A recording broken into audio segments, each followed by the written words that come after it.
Hello. Hey, How you doing, Colin. Merry Kyle? Christmas, man. Thanks so much.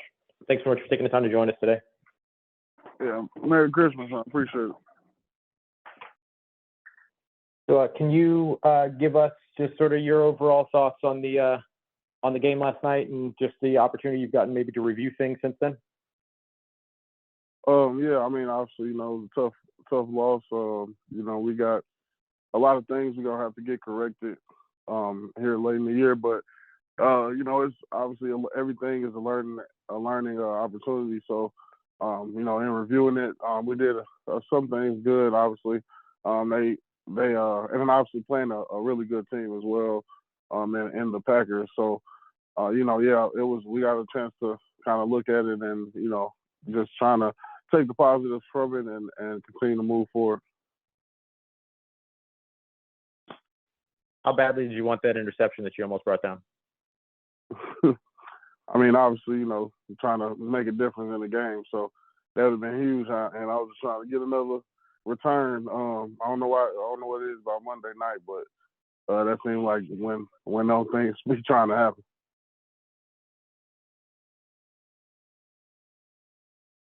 Can you talk to us a little bit about just sort of the challenge that was presented by the Green Bay run game, especially with Josh Jacobs? Yeah. Like I mentioned before, they're a good team, and I actually, in reviewing the game, had saw that their entire O line has been starting for the whole year together. But I think the center missed one game, and that's a testament to them. Being healthy this whole year and building that cohesiveness. And so, when you got an O line that has gotten used to each other, and then you got an excellent back behind them, excellent few backs. I mean, obviously Josh Jacobs is phenomenal, but they got two other guys there that can really run the ball really well too, and A.J. Dillon, who's injured right now. So, you got a good back behind you. A good back behind you as an offensive line, you want to block even better. So, they had a great running attack, and then also on top of that, they had Coach Matt LaFleur. He's they're doing a really good job at kind of switching up their looks and their runs. So, it was a good job by him as well as getting some of those looks or like end arounds and kind of some of the stuff we were thinking we weren't really expecting him to do. And so, that was just a good job done by him as well. How do you guys approach going forward? I mean, obviously you're not where you want to be, but you have to remain professional throughout the rest of the season. Yeah, I mean, at the end of the day, it's, this is the game that we playing.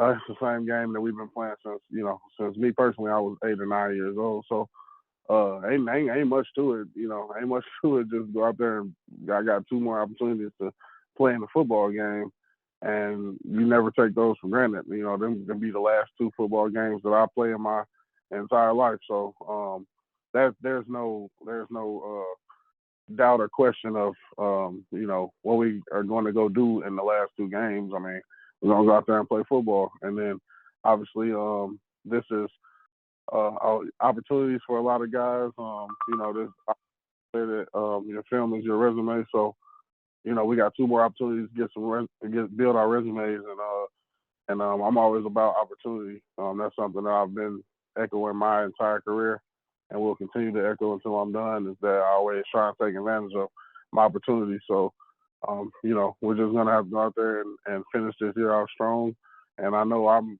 planning to do that.